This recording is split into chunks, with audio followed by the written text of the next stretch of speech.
तैयार रहिए, स्टार्ट। भारतीय प्रौद्योगिकी संस्थान IIT देश के इंजीनियरिंग परिदृश्य में महत्वपूर्ण स्थान रखते हैं। दुनिया भर को अनगिनत बड़े इंजीनियरिंग ब्रेन देकर देश भर के प्रौद्योगिकी संस्थानों ने अपनी साख कायम की है। यह मुकाम निरंतर बनाए रखने के लिए किसी भी संस्थान को दुनिया भर में नित नए होते जा रहे परिवर्तनों और प्रगति के साथ न सिर्फ कदम ताल करनी होती है, बल्कि समय पर इनकी जरूरत को भांपते हुए उसके अनुरूप बदलाव भी करना पड़ता है। हमारे संस्थान इस आवश्यकता को काफ़ी हद तक अच्छे से पूरा कर रहे हैं।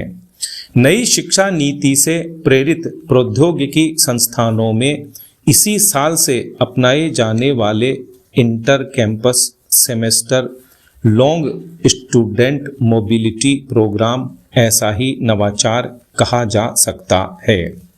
इस प्रोग्राम की खासियत यह है कि यह IIT के छात्र को अपनी पसंद के किसी अन्य IIT में एक सेमेस्टर में अध्ययन करने की सुविधा प्रदान करेगा। वहाँ उसके जो क्रेडिट बनेंगे वे उसके मूल IIT में जुड़ जाएंगे। इसमें छात्र को लाभ यह है कि एक ही डिग्री में उसे 2 IIT की व्यवस्था का एक्सपोजर मिलेगा। इसमें दूसरा IIT स्वाभाविक रूप से ऊंची रैंक का ही होगा। इसी ऊंची रैंक के IIT के माहौल, संसाधनों तथा अपेक्षाकृत अधिक अनुभवी, दक्ष और प्रतिस्पर्धी प्रोफेसरों का सानिध्य विद्यार्थी को बेहतर तरीके से पारंगत कर सकेगा। इसका असर सिर्फ उस सेमेस्टर विशेष तक सीमित नहीं रहेगा, बल्कि विद्यार्थी के पूरे अध्ययन काल को एक अलग ही स्तर पर ले जाएगा, इसकी भी पूरी उम्मीद रहेगी। अभी भारत की कुछ देशों से संधि है, जिसके तहत उनके शैक्षणिक संस्थानों के साथ आदान प्रदान की प्रक्रिया चलती है। देश के IIT संस्थानों में इस तरह की प्रक्रिया लागू करने का यह पहला अवसर होगा। इस व्यवस्था में सभी IITs में अकादमिक सहयोग बढ़ाने और छात्रों के लिए डिग्री में लचीलापन लाने का उसका उद्देश्य पूरा होगा। पहले साल में कुछ बड़े IITs के साथ यह नवाचार शुरू होना है। धीरे धीरे इसे सभी IITs में लागू किया जाना चाहिए। आज की ज़रूरत के हिसाब से एक से ज़्यादा सेमेस्टर तथा समान ब्रांच के सेमेस्टर से आगे दूसरी ब्रांच के सेमेस्टर की सुविधा देने के बारे में भी सोचा जाना चाहिए।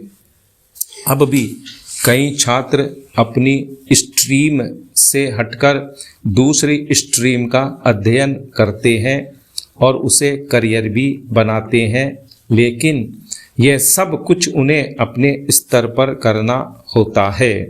इसमें उन्हें अपनी मूल स्ट्रीम तो पूरी करनी ही होती है।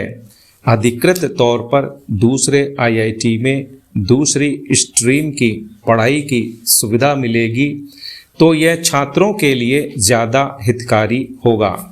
यह छात्रों के परिपूर्ण इंजीनियर बनाने का मार्ग प्रशस्त कर उनके लिए अलग अलग क्षेत्र में रोजगार के अनेक द्वार खोलने में सहायक होगी।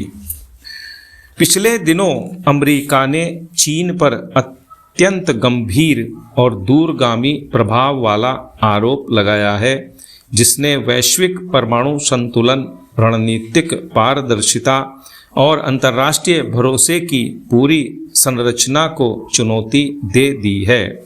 अमेरिकी अधिकारियों का दावा है कि 22 जून 2020 को चीन ने अपने शिनजियांग प्रांत स्थित लोफ नूर परीक्षण स्थल पर एक गुप्त परमाणु परीक्षण किया, जिसे सुनियोजित ढंग से अंतर्राष्ट्रीय समुदाय और निगरानी तंत्र से छिपाया गया।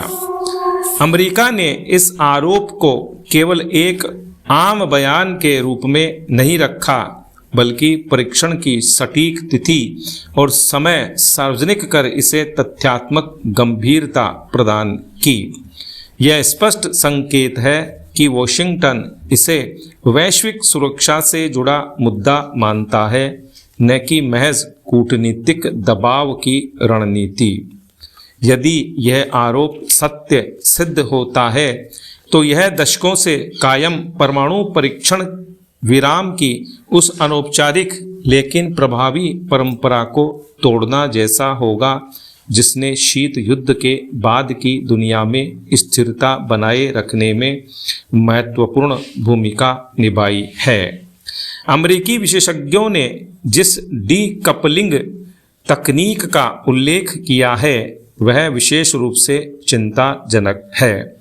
इस तकनीक के माध्यम से भूमिगत परमाणु विस्फोट के भूकंपीय संकेतों को इस प्रकार नियंत्रित किया जाता है कि वे सामान्य भू गतिविधि जैसे प्रतीत हों।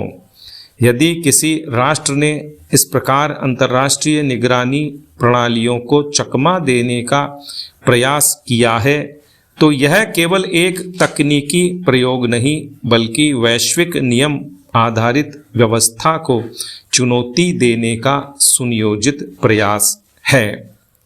यह घटना परमाणु हथियार नियंत्रण की विश्वसनीयता का पर सीधा प्रहार करती है। इस पूरे घटनाक्रम का समय भी अत्यंत महत्वपूर्ण है। अमेरिका और रूस के बीच रणनीतिक परमाणु हथियारों को सीमित करने वाली न्यू स्टार्ट संधि फरवरी 2026 में समाप्त हो चुकी है। इस संधि ने वर्षों तक दो प्रमुख परमाणु शक्तियों के बीच संतुलन बनाए रखने में अहम भूमिका निभाई थी। इसके समाप्त होते ही यदि तीसरी बड़ी शक्ति पर गुप्त परीक्षण का आरोप सामने आता है तो यह प्रश्न स्वाभाविक है कि क्या भविष्य की हथियार नियंत्रण व्यवस्था को द्विपक्षीय के बजाय त्रिपक्षीय या बहुपक्षीय स्वरूप नहीं दिया जाना चाहिए। चीन को औपचारिक नियंत्रण ढांचे में शामिल किया जाना अधिक यथार्थवादी प्रतीत होता है। चीन ने इन आरोपों को सिरे से खारिज करते हुए उन्हें राजनीतिक प्रेरित बताया है। बीजिंग ने अपनी नो फर्स्ट यूज नीति के प्रति प्रतिबद्धता दोहराई है, लेकिन समानांतर रूप से चीन की गतिविधियां अलग कहानी कहती हैं।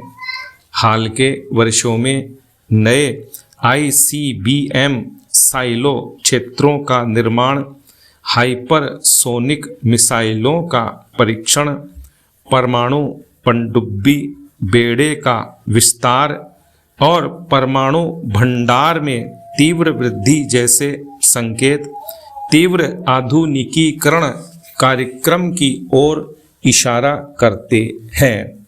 यह प्रवृत्ति चीन के न्यूनतम प्रतिरोध के दावे को संदिग्ध बनाती है।